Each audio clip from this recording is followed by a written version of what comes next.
a great game. I thought both teams, put it all out there on the floor. They both were competing. You could tell it meant a lot. And, I was really proud of my guys' effort. I thought Memphis did a good job. I thought they came up with some big plays late in the game. Guys stepped up and made some big plays. Williams sticks out to me as a guy who just he had a heck of a will to win with some of the plays he made down the stretch with offensive rebound, putbacks, and finishes. He was very active. And like I said, they won a hard-fought game. I was proud of our guys' effort and, disappointed that we couldn't continue to play. Take the first question from Trace Trilco, please. Coach, you got to be frustrated. The team missed some easy layups, 15 of 24 from the free throw line. So there were some opportunities there that you left out on the court. No, absolutely. The effort was there. The energy was there. We just didn't make plays that we had to make. In a game like that against a team as good as they are, you're going to have to execute better. You're going to have to finish, around the basket to make your free throws, and you have to take care of the basketball. I know the areas that, all three of those areas we weren't as good as we had been early in the season or most recently in the season. And of course, that's a lot to overcome in a game like this. We'll go next to Brandon Helwig, please. Coach, can you just kind of talk about how your team was able to get back in it in the first half after getting off to a really rough start?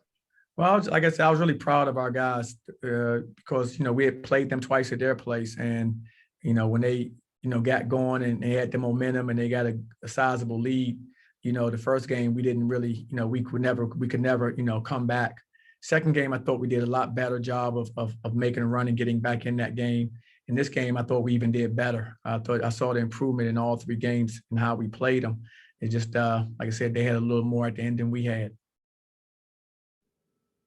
Okay, go to Brian Murphy for the next one, please. Coach, what can you say about Isaiah Adams? He got off to a rough start too. He missed his first couple of shots. He had a couple turnovers in the first 10 minutes. And then he really kind of came alive. And for a freshman in this tournament, it's the first time he's doing this. What can you say about his night? I thought he was terrific. I thought he settled down. And these kind of games kind of mold you into who you're going to become as a player. To be on this stage, to play against a good basketball team like Memphis has right now. I thought he stepped up. I thought he didn't get discouraged when he missed one or two shots. And that's a sign of maturity. There are a lot of players that when it's not going right for them early, they vanish throughout the entire game. But he's not built that way. He was able to find other ways to be successful, found his rhythm, and was able to make a big contribution, for us. Take the next one from Dan Tortora, please. Coach, two things. Just what you can say about coaching through this pandemic and how it's challenged you and how it's made you a better coach, kind of what you've had to do to navigate through it. And then secondly, where you feel UCF basketball is moving forward. Well, I think it was a very challenging season, as you know. I think it left a lot of teams vulnerable. I think I've said that before, vulnerable to everything. I mean, from COVID to, just the stoppages, the cancellations, the postponements. I mean, those are all disruptions that no coach has ever faced, at least in my knowledge, I can think of in history of the game.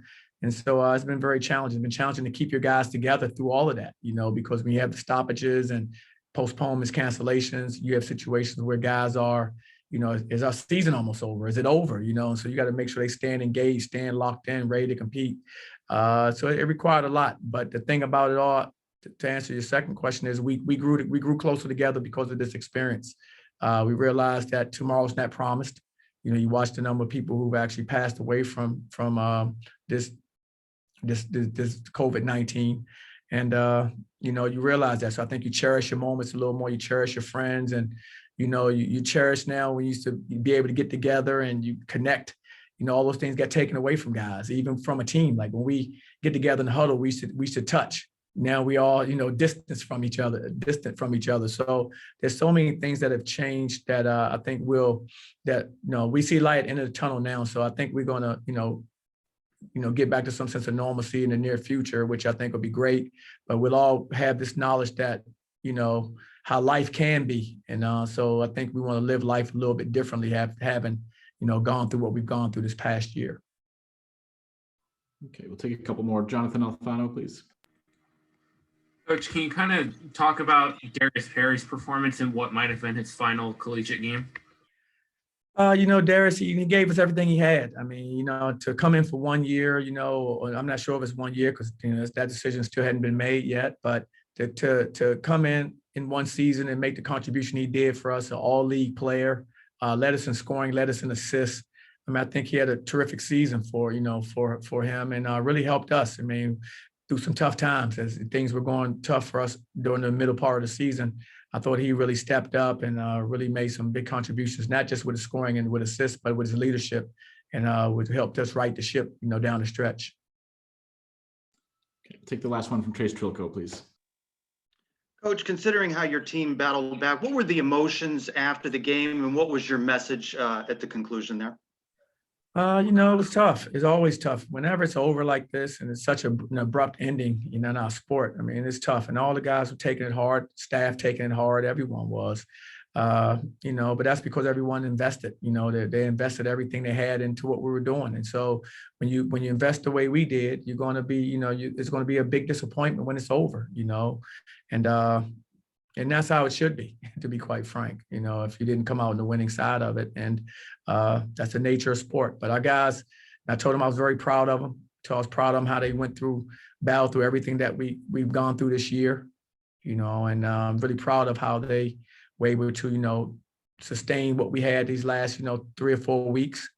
And just really, like I said, just really proud of our guys, because I know this is probably the most difficult situation they would ever face in basketball based on what we went through this year. And so I just wanted to let them know through all of it, I know this losing was tough, but, just the experience that we shared together, it's something that we'll have for the rest of our lives, being able to draw back on this year of 2020 and 2021. It's been an amazing year. And I think there are life lessons that we'll all take from that.